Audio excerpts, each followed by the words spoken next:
What's up guys, thanks for tuning in. Today I'm going to start a little mini series on how to do things in the terminal. If you're a Linux user and don't know how to do anything in the terminal, you could run into trouble if your graphical environment doesn't start up. Knowing the basics will help you get out of a sticky situation. In this video, I'll be starting with some basic terminal navigation and file handling, as well as some tricks you can do to make your life easier. Future videos in this series will cover more advanced things you could do and gradually get more complex as you get more comfortable with it. I'll be placing all these videos into an ordered playlist so you can follow along. If you already kind of know what you're doing, you can skip to a video that might interest you. The reason I'm breaking this up into smaller videos is so that viewers can look for a specific topic without having to skim through one giant 2-hour video. After learning this, you might find that some things are better to do from within the terminal as well. One example is file handling that requires root access. Sometimes it's better to write it out and see it all before hitting that enter key. So let's get started. This is the terminal. It's nothing to be scared of. However, it is possible to do some major damage if you don't know what you're doing. Again, I'm not trying to make it scary here because you can just as easily break things using a file manager. When using a graphical environment like this, it's also referred to as a terminal emulator because the graphical window you're seeing here is actually passing commands and data back and forth to the underlying system shell that's running on your computer. There are many shells you can run. The most common is bash. It is the born again shell. To be clear, I'll show you here what the true terminal is. The true terminal does not run within a graphical environment like XFCE, GNOME, KDE, etc. And there are 3 ways of seeing it. So the first method, if you're running a desktop now, you can press Ctrl, Alt, F2 or F3 or F4. Don't do it now. This will take you out of the graphical environment and into the real terminal. I can't show you that part on my computer because the screen recording software won't capture that. Now, if you do that, in order to get back to your graphical desktop, you would just press Ctrl Alt F1 or F7 to bring you back. Different desktops, different distros use a different key. Try them all until you get your desktop back. So the second method is when you're booting at the grub screen, you can, if you don't see the grub screen, hold Shift while you're booting up. You can hit E on one of your selections, the letter E, and you're going to scroll down and you're going to find the line that begins with Linux, and then you're going to add either a 3 or a 1 to the end of it.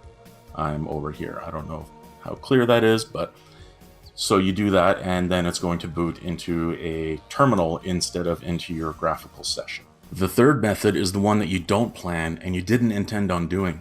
Something's broken, either your desktop configuration or your graphics drivers, and now you're sitting at a login prompt in the terminal. This is exactly why it's important to know some terminal commands. Now that you know what a real terminal is, that is a physical terminal consisting of a keyboard and monitor, you can understand why the graphical version, seen here, is called an emulator. It can do all the same things that the real terminal can do and more. 2 examples are showing much more on the screen, and also the ability to launch graphical applications. So let's start from scratch. When you open the terminal, you're landed in your home folder. If you're not sure what that is, you may want to visit my other video which explains the Linux directory structure in the link showing on the screen now, or click the link in the description below.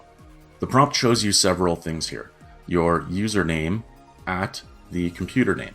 Again, this is the home folder denoted by the tilde symbol. Keep in mind some distros and shells might show it differently or color it differently. Some distros also might not show the current directory you're in now. I'll get back to the tilde symbol later. To list the entire path of the folder that you're in now, we use the command pwd, which is print working directory. You can see here that it's root/home/Dorian, my home folder. So to list all files in your directory, we use ls. As you can see, this has printed all the files in this folder. If you're coming from Windows, this doesn't look like it does in the command prompt. For one, there are no file sizes or other info. It simply printed the files and folders because that's all you asked for. Also, they're all colored. Colors will be different from distro to distro, and you can even customize them to be whatever colors you want. Just get to know what yours mean and you'll be set. Mine, for example, have dark blue for folders, white for text files, cyan or light blue for symlinks. I'll cover using symlinks later, but all you have to know for now is that there are shortcuts to another place. And executable files, as you can see here, are green. There are other colors for different file types that'll be colored depending on how your system is set up. To get more useful information, we'll type ls-l. The L says that we're asking for the long format. Now we can see more useful information such as permissions, owner, file size, and the last date modified. You can also see here near the permissions that if it begins with a D, it means it's a directory. If it begins with an L, it means it's a link. Also, note my symlink for the Play on Linux drive. I'll just expand it here. As you can see, the long format reveals where that symlink is pointing to. Remember that this is like a shortcut to another folder. Now, there are some things that we're not seeing here in our home folder, and that's hidden files and folders. Files and folders can be easily hidden by simply giving them a name that starts with a period. If we look at our file manager, we can see the same files that we saw in the terminal. But if I enable this option, now we can see all the hidden files and folders that start with a period. These are usually settings that you don't want to accidentally delete and don't normally need to interact with. This makes the home folder really messy, so they're hidden by default. I can also press Ctrl-H to toggle hidden files on and off. Now to see all these files in the terminal, you would do ls-a, the -a meaning all. Now we can see them all, but again, they're just a mess again. We can combine the long format and all options by typing ls-al. Now we're able to see all the files, including the hidden ones, in the long format. You'll probably notice this terribly distracting red background flashing file. This is a symlink, which is, like I said before, a shortcut to another location. When it's red and flashing like this, it means that the link is invalid, as in it's pointing to a place that doesn't exist. I'm not concerned with this file right now, so we'll just move on, but just so that you know, that's what it means. There are plenty more options to the ls command, which you can see by typing ls-help. There are a lot of options here and you can scroll up to see them all, but remember, if you're in an actual terminal and not a terminal emulator, you can't scroll up. So like all Linux commands, the best way to get good information on a command is by viewing its manual. You can see the manual entry for any command that has one by using the man command. So in this case, man ls. This is like a small text file that you can read to get more information. Scroll up and down with the arrow keys, or since we are in a graphical environment, you can use the scroll wheel on the mouse. When you're done reading, press Q to exit. So now we know where we are and what's here. Let's see what's in the Documents folder. We can simply list what's in the folder without changing our working directory, which is right now home. You can simply type ls documents. Remember that Linux cares about capitalization, so don't forget the capital D. Before doing that, I want to show you the autocomplete feature. Here I can type D and hit tab. Nothing happens and your system beeps at you. Press tab again. It will show you what's in this folder that starts with the capital D. There are 3 folders that start with D, so you need to enter the next letter. We want documents, so press O and tab. Same thing happens, and it shows you that there are 2 folders that start with DO. Press C, press tab, and it will finish the name for you. This is handy because not only does it save time, but it also helps to prevent you from making typos if you're typing out a directory name. For example, my Play on Linux folder name is quite long and it has spaces. If your file or folder name has a space, you need to put a backslash before the space so that the terminal understands that there's a space in the file name. So here, if I do ls play tab, you can see that's quite a bit to type. And you can see that it's already put the slashes in before the space for you. So on to ls documents. I hit enter and we could see what's in the documents folder. Adding switches to the ls command behaves the same as it did before. You would just do ls-l documents and it will list the contents of the documents folder in long format. I'll also show you here that if there's an immediate match for something when you're doing the tab autocomplete, like the music folder, just hit the first letter, tab, and it'll finish it for you. So now let's change directories. It's much like Windows using the cd command. So you would cd documents.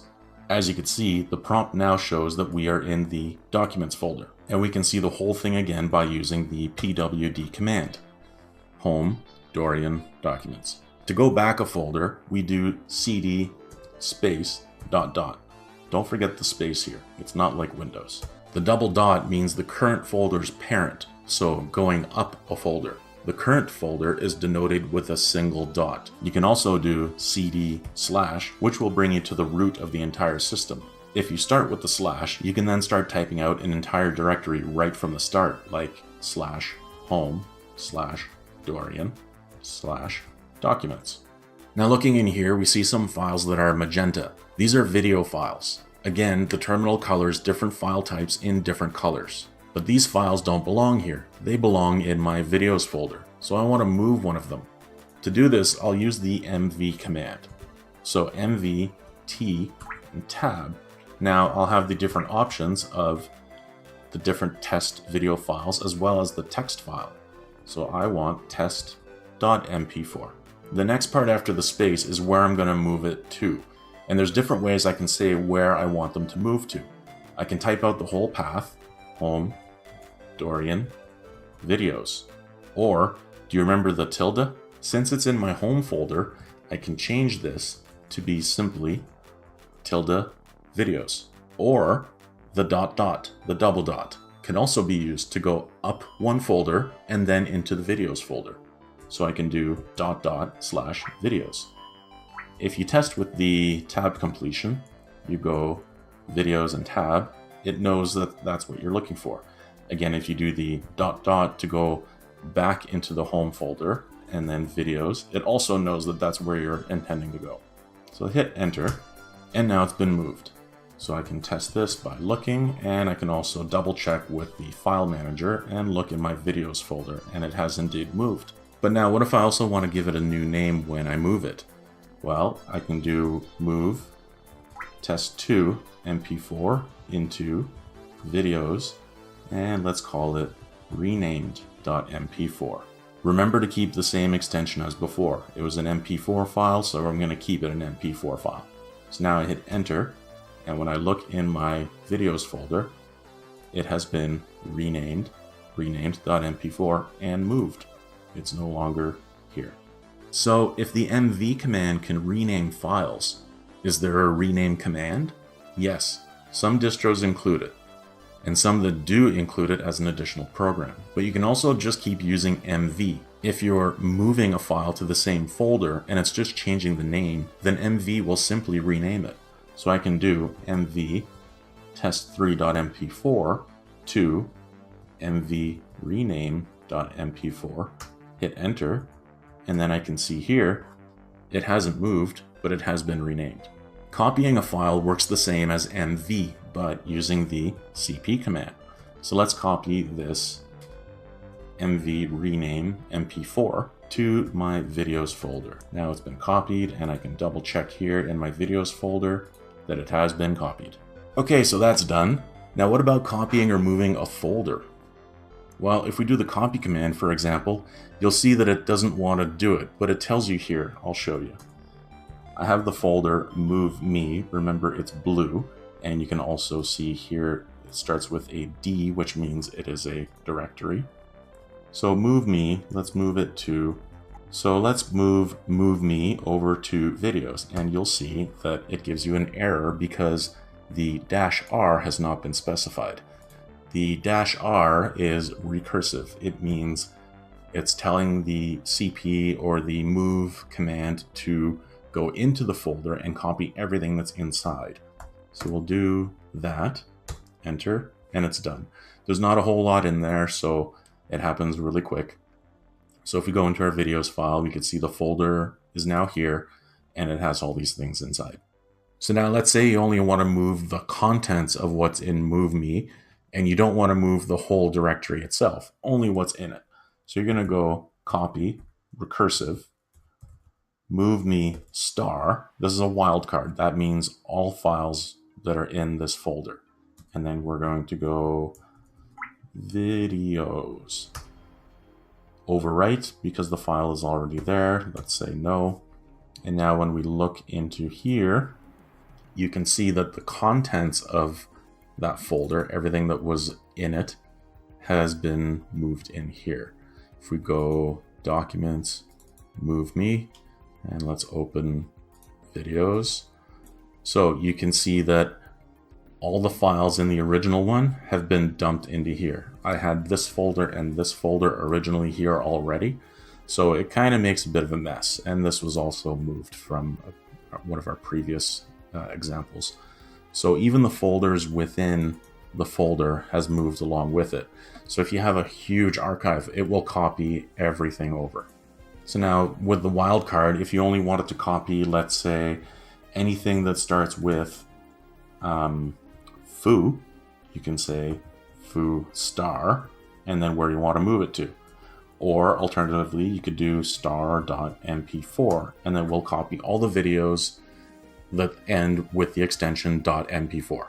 So let's look at our documents folder again. I see these two configuration files that I don't want, this nvidia.conf and nvidia-sudo.conf. So I want to delete them. This needs the remove command, or rm. Be careful with this command. This command also requires the -r command to delete a folder and all of its contents. But if you specify the wrong folder, it can do a lot of damage and it can delete a lot of stuff that you didn't intend to be deleted. So I want to delete these two NVIDIA files. I can use the wildcard and say NVIDIA star and it'll delete everything. But let's look at this listing again. As you can see, this file here is owned by root and not by me. Some distros will not let you change or delete this file without root permissions. Manjaro will let you, but it will ask you first if you're sure. So if I do rm nvidia sudo, it's going to ask you, are you sure? And it will actually let me. In other distros, you need to use the command sudo. This command lets you run other commands as the root or super user. Think of the command as super user do. Be very careful using sudo. You could do damage with this if you make a mistake. You could do sudo rm r/bin or usr and delete all your programs, for example. I don't even like having that on my screen in case I accidentally hit enter. So to delete this file owned by root, simply run sudo rm nvidia sudo.conf. It asks for the password, and then the file is gone. To delete an entire folder, you would need to do the same, but remember, like copy and move, you need to do rm-r, move me, enter, and now the folder is gone. Now what if you want to see what's inside a file and maybe edit it? You can quickly see the contents of a small file by using the cat command, which prints its contents. So let's do a cat text file, and you can see what's inside the text file. If you have a longer text file, you'll get this. It's larger than the screen, but since we're in a terminal emulator, you can simply just scroll up. However, if you're in the real terminal, you don't have this option, so we can use the command less nvidia.conf. Now we can use the keyboard arrows to scroll up and down and press Q when you're finished. But what if you want to edit? Nano is a great tool for this and it's easy to use. Simply run nano nvidia.conf. Now you can make your edit, you can cut and paste, save and exit. To save, you just press Ctrl-O. It asks you for the name of the file here on the bottom, the flashing cursor. You'd hit enter and then Ctrl-X to exit. If you've made changes and you try to exit, it's going to ask you if you want to save or not. Just press N on the keyboard if you don't want to save your changes and it'll exit. So let's look at the other NVIDIA file, the one here that root owns. So here we're going to go nano nvidia sudo.conf. As you can see by the red text, it's warning you that you can't save this file because you don't have permissions to write to it. If you know what you're doing, you can exit here with Ctrl-X and then try again with sudo. So we're going to go sudo nano nvidia sudo.conf. Here it will ask you for your root password. Because I've entered the root password recently, it's not going to ask for it again. There's a certain time limit where if it expires, it'll ask you again. Now you're able to save any of the changes that you make to this file that's owned by root. I also want to show you a few quick bonus shortcuts which are handy for sudo commands. The double bang. So let's try to edit this again as a regular user, and you're going to get this warning saying that no, you don't have permissions to do it. So now you can simply just exit, and you're going to go sudo 2 exclamation marks or double bang. Now when you hit enter, you can now write to this file because what's happened, the double exclamation mark has simply repeated the last command that you did with sudo in front of it. Now again, this didn't ask me for the administrator password because I've entered it recently, but if I were to wait a while or close and open the terminal, it would ask for it again. So this is super handy for very long commands that you typed out and then you realized you forgot to start it with sudo or some other command. Most people also know that you can press the up and down arrows on the keyboard to navigate through the history of your commands. You can also press Ctrl R and type a command that you know that you've used in the past. For me, optrun, and it will show you a result. If that's not the result you're looking for, keep pressing Ctrl R and it will cycle through all the history of your commands you've used.